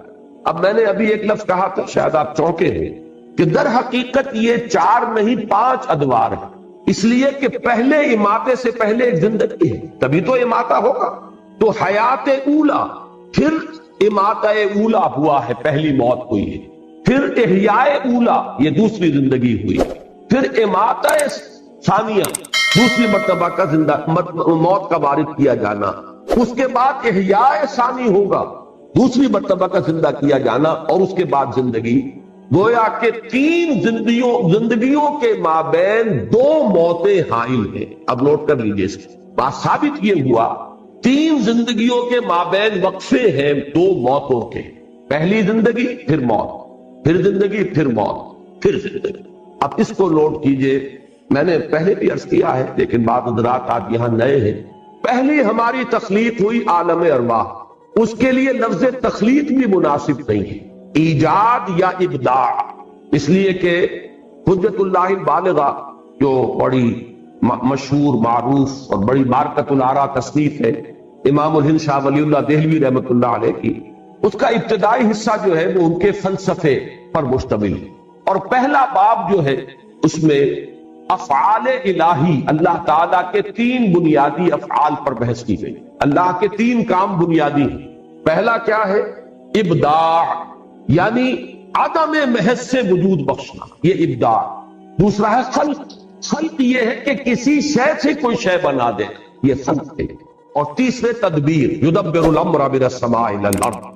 اللہ تعالیٰ کے تمام افعال جو ہے وہ ان 3 کیٹیگریز کے اندر فال کریں گے. 3 بڑی بڑی کیٹیگریز ہیں کہ اللہ کے تمام افعال وہ ان کے منقسم ہو جائیں گے.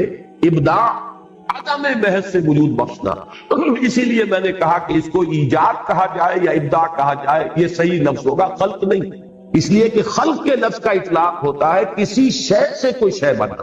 آپ نے پڑھا ہے خلق الانسان من صلصال کالفخار، پیدا کیا انسان کو، بنایا انسان کو مٹی سے، کھنکتی ہوئی مٹی، سوکھی ہوئی، سوکھا گارا جو سوکھ کر کھنکنے لگا. وخلق الجان من مارج من نار، اور جنات کو پیدا فرمایا اس نے آگ کی لپٹ سے. وخلقنا من الماء كل شيء حي، ہم نے پانی سے بنائی ہے ہر شے جو زندہ ہے. معلوم ہوا خلق کے ساتھ جو ہے کوئی شے موجود ہوگی کہ کس شے سے بنائی گئی. البتہ پہلا مرحلہ جو ہے ایجاد و ابداع وہ ہے کہ جس میں اس سے پہلے کوئی شے نہیں تھی، عدم محض سے. انگریزی میں جسے کہتے ہیں کریشن ایکس نہیلو، عدم محض سے کریٹ کرنا، یہ ہے ایجاد و ابداع. پھر ایک شے سے دوسری شے، دوسری سے تیسری، پھر امتزاج ان کو جوڑ کر بنانا، ایک کی شکل بدل دینا، یہ ہے خلق. اور انہی کے مابین پھر اللہ تعالیٰ کے احکام، اس کے اوامر، یہ جو ہے ان کی تنفیذ ہوتی ہے، یہ ہے تدبیر. تو یہ 3 بنیادی افعال ہیں. میں نے اس کا ذکر اس لیے کیا کہ پہلی زندگی جو ہے اس کے لیے لفظ خلق موضوع نہیں ہے. وہ ہماری تخلیق اول جو ہے، وہ جو تخلیق اول ہے ہماری، وہ عالم ارواح میں ہو، اور اس کے لیے ایجاد و ابداع کا لفظ مناسب. اس کے بعد پہلی زندگی تھی جس میں کہ وہ ہم نے عہد کیا تھا الست بربکم قالوا بلا. ظاہر بات ہے زندگی تھی، نہ صرف زندگی تھی، پورا شعور ذات موجود تھا. ہم نے معاہدہ کیا اللہ کے ساتھ. تو جب تک کہ سیلف کانشسنس نہ ہو، شعور ذات نہ ہو، معاہدے کی کوئی حیثیت ہی نہیں. ہمیشہ آپ دیکھیں گے جب معاہدہ کیا جاتا ہے، اقرار کیا جاتا ہے، بقائے ہوش و حواس میں یہ وعدہ کرتا ہوں یا معاہدہ کر رہا ہوں، تو گویا کہ اپنی ذات کا پورا شعور ہونا لازم. ہم اس شعور ذات کے ساتھ زندہ تھے، اگرچہ جسموں کے ساتھ نہیں تھے، صرف ارواح کی شکل میں تھے. الارواح جنود مجندہ، وہ لشکروں کی صورت میں وہ تمام ارواح تھی جو اللہ کے حضور میں حاضر تھی، اور پوچھا گیا الست بربکم قالوا بلی۔ اب یہ پہلی حیات ہے، اس پر پہلا اماتہ طاری ہوا، پہلی مرتبہ مارا گیا، یعنی سلا دیا گیا، ان ارواح کو کسی کولڈ سٹوریج کے اندر رکھ دیا گیا۔ یہ ہے موت کا وہ پہلا مرحلہ جو اس زندگی میں آنے سے قبل ہم گزار آئے۔ اس کے بعد اب ہو رہا ہے احیاء اولا، وہ اس زندگی میں، اس عالم میں جو عنصری ہے اس کے اندر جب وہ رحم مادر میں ایک جسم تیار ہوا ہے تو وہ روح کو لا کر اس کولڈ سٹوریج سے وہ جو روح معین ہے اس شخص کی، اس کو لا کر شامل کیا گیا، اور یہ گویا کہ احیاء اولا ہوا۔ اس کے بعد یہ زندگی دوسری آ گئی۔ در حقیقت یہ جسے ہم پہلی زندگی کہتے ہیں، یہ زندگی دوسری ہے کہ جو ہم اس عالم میں مادی میں بسر کر رہے ہیں، اس میں ہمارا جسم بھی ہے اور ہماری وہ روح بھی ہے، جبکہ پہلی زندگی میں صرف ارواح۔ اس کے بعد دوسرا اماتہ ہوگا، اور پھر عالم برزخ شروع ہوگا، پھر دوسرا احیاء ہوگا، اور پھر ہماری آخری زندگی ہوگی اخروی زندگی، اور وہ پھر ہمیشہ کے لیے ہے، ابدی۔ یہ ہے در حقیقت حیات انسانی کے مختلف انواع۔ اب اس میں ذرا ایک بات میں